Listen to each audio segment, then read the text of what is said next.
Kumbaga sa Sidlan, kami ay palayok lamang. Totoo po, tayo po ay mga palayok lamang, mga marurupok.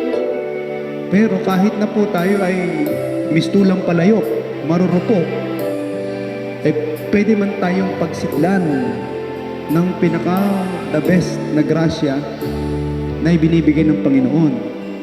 At pansinin po ninyo, sa palayok, sa jar, doon po pinakamasarap, naiimbak ang alak.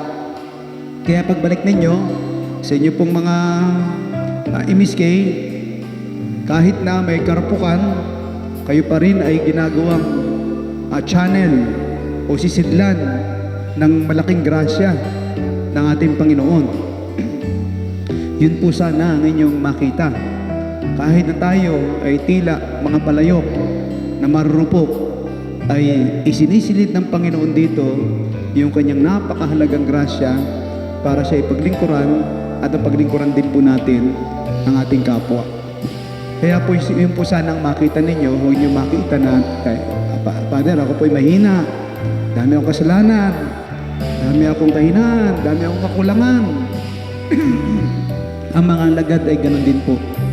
Ang dami nilang kakulangan, dami nilang kahinaan, pero sila ay pinagtiyagaan ng Panginoon, pinili sila, at ginawang daluyan ng kanyang napakahalagang biyaya. Kaya po tayo, mga prayer leader, lakasan niyo ang loob lagi sa pagharap sa iba't ibang hamon ng buhay bilang prayer leader. Lalo na ngayon, pansinin po ninyo, hindi madali ang inyong pag-iwan sa inyong pamilya. May banta ng masamang panahon. Pagkatapos pupunta kayo doon, hindi nyo naiisip paano may mangyayari. Baka lumakas ang bagyo. Sabi natin malayo pa. Pero alam ko ang inyong agam-agam, alam ko ang inyong mga nasa sa isip at pangamba, ang lahat ng ito ihahabilin natin sa Panginoon. Ito ay dito masusubok ng Panginoon kung gaano kaalab ang ating pagtitiwala sa Kanya.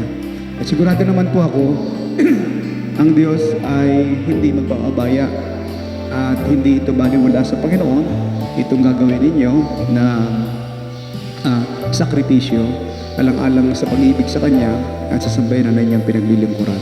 Amen.